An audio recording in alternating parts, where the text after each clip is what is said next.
की आवाज ने भारत और कनाडा में हजारों संगीत प्रेमियों का मन मोह लिया है। उनका जन्म एक ऐसे परिवार में हुआ जहां शिक्षा और संस्कृति का माहौल था और उन्हें किराना घराना के पंडित शिवाजी राव भारती की छत्र छाया में संगीत साधना शुरू की।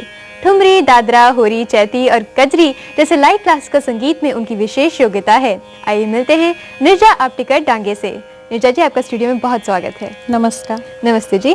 तो निर्जा जी, सबसे पहले हमें ये बताइए कि किराना घराना ये क्या होता है? मैंने अक्सर देखा कि संगीत और घराने का काफी ताल्लुक रहता है, तो इसका क्या महत्व है?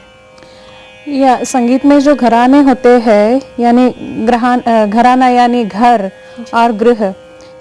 जब संगीत शुरू हुआ तब बहुत लोग ऐसे राजा के जो दरबार होते हैं वही गाया करते थे। तो उसी से उन्होंने जो अपने अपने स्कूल्स और इंस्टीट्यूशंस निकाले, जिस गांव में निकाले, वो घराने को उनका नाम दिया जाता है। और हर एक घराने का अपना गाने का पैटर्न होता है, अपनी एक स्टाइल होती है। तो ये किराना घराना है, वो घराना नॉर्थ इंडिया में है और वो जो गांव था उसका नाम किराना था, इसलिए उसको किराना घराना बोलते हैं। जी। अब आप अपनी संगीत साधना के बारे में हमें बताइए। आपने कहाँ से शिक्षा प्राप्त की? मैंने बहुत बचपन में संगीत साधना शुरू की। वैसे गाने का शौक तो बहुत ही छोटी थी तब से था, शायद जब पैदा भी नहीं हुई थी प्रॉबेबली। एक साल से मुझे लगता था कि नहीं कॉन्सर्ट जाना चाहिए, इसलिए पेशेंस भी था वैसे बैठने के लिए। और 5 साल की हुई तब मेरी माँ ने मुझे गायन क्लास में भेजा और उसके साथ ऐसे आस्ते आस्ते सब शुरू हुआ। लेकिन जब 10 साल की हुई तो मैं पूरा इतना गांभीर्यपूर्ण और बहुत सीरियसली लगा कि नहीं ये करना चाहिए, वो सुनना चाहिए, उसका स्टडी होना चाहिए। तो बहुत बचपन से ये सब शुरू हुआ। तो आप अपनी जो शिक्षा आपने बटोरी है यही आप बांट भी रही हैं, आप पढ़ाती भी हैं और आपकी वर्कशॉप भी संगीत साधना के नाम से जानी जाती है। इसमें आपके कई अलग अलग चीज़ें जो आप सिखाती हैं, वॉइस कल्चर सिखाती हैं और कई और चीज़ें, इसके बारे में हमें बताएं। संगीत साधना यानी संगीत की प्रैक्टिस, जिसको रियाज बोलते हैं। जी। बहुत लोग जिनकी आवाज़ अच्छी होती है वो ऐसा करते हैं कि गाते हैं, हिंदी गाते हैं और फिल्मी सॉन्ग्स गाते हैं, खुद के लिए गाते हैं। लेकिन संगीत की जो साधना है इसके लिए ये नेसेसरी नहीं है कि आवाज़ बहुत सुंदर होना चाहिए और पहले से उसमें ज़्यादा समझ होनी चाहिए, क्योंकि कोई भी ये कर सकता है। जैसे अपना रेगुलर एक्सरसाइज है, एक्सरसाइज करो तो फिटनेस आ जाएगा। दैट्स वे जो संगीत साधना है वो जो अपने बेसिक स्वर है सा रे ग म प ध नि सा को लेके पूरा उसका जो स्वरालंकार बोलते हैं, ग्रेस नोट्स। वो बेसिक स्वर, वो स्वरालंकार और वो जो बेसिक राग कॉम्पोजिशंस है वो सब लेके उसका पैटर्न क्या होता है, उसका फंडामेंटल थियोरी क्या है और वो गाना कैसे है, स्वर लगाना कैसे है, और स्वरों और भावों के बीच में भी काफी आपस की कड़ी है। तो इनमें क्या रिलेशनशिप है? बेसिकली जो अपने स्वर होते हैं तो हर स्वर को एक अपनी स्पेसिफिक भावना होती है। तो जब ये स्वर का कॉम्बिनेशन करके स्वर का जो अरेंजमेंट करते हैं उससे जो हम इमोशन जो होती है स्वर के अंदर वो एक्सप्रेस होने के लिए मदद होती है।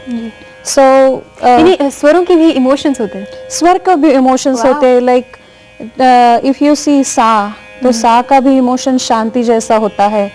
तुम रे का ले लो इमोशन, तो रे का इमोशन ऐसे होता है कि कोई वंडर जैसा। एग्जाम्पल है कि कोई म प्रधान राग है जिसमें सा और म आएगा, तो उसमें ज़्यादा से ज़्यादा इमोशन तो प्यार की होती है, लव की होती है।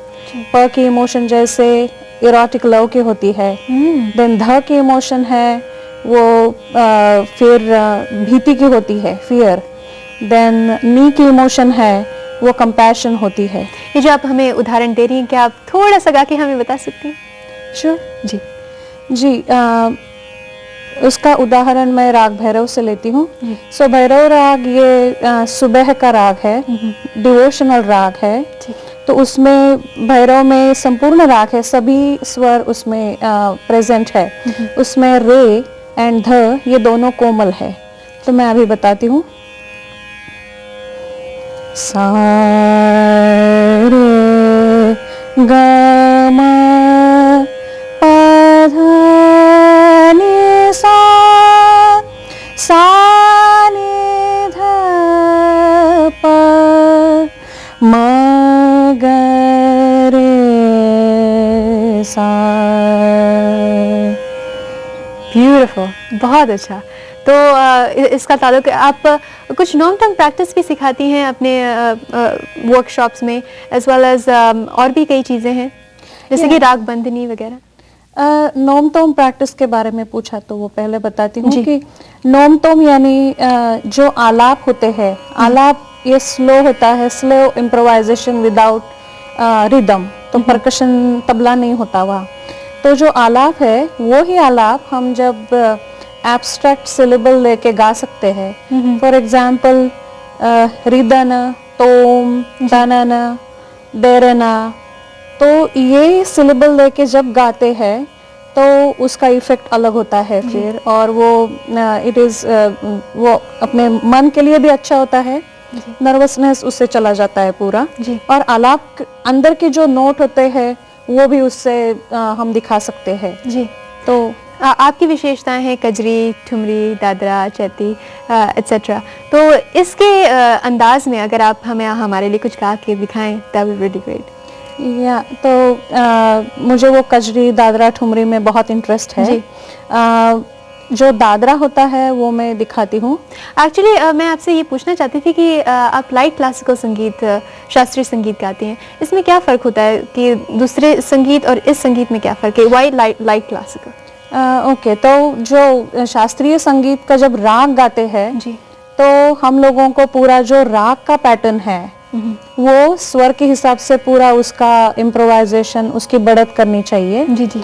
और उसका वो तो विलंबित होता है। विलंबित यानी जैसे एक ताल में बहुत मात्रा में वो जाता है, स्लो जाता है, और इवन थोड़ा फास्ट हो जाता है।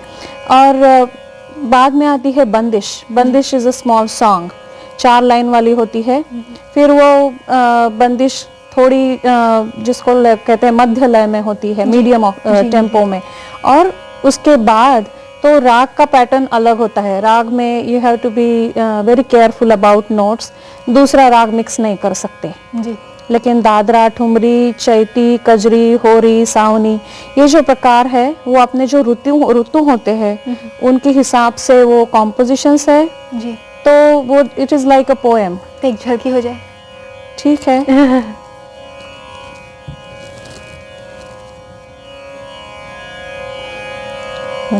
जी, take your time, no problem. Tanpura उन्होंने बदला है क्या, ये वो देख रही थी मैं।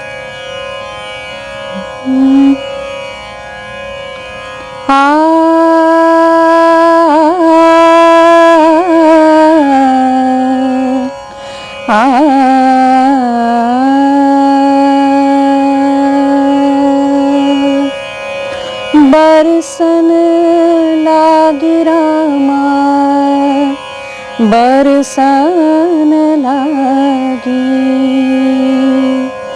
बरसन लागी रामा, सावन भूमिया,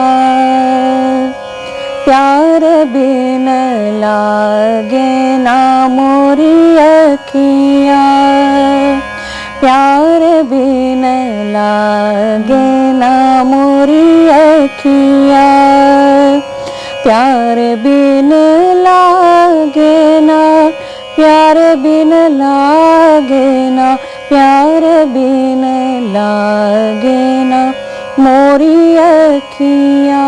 बहुत खूबसूरत, बहुत खूबसूरत। Thank you so much Neerja ji, आप स्टूडियो में आए, आपने तो हमको मंत्र मुग्ध कर दिया। तो आपका बहुत बहुत शुक्रिया अदा करना चाहते हैं, और उम्मीद करते हैं कि आपके कॉन्सर्ट्स हम और भी आगे सुन पाएंगे। धन्यवाद। Thank you ji.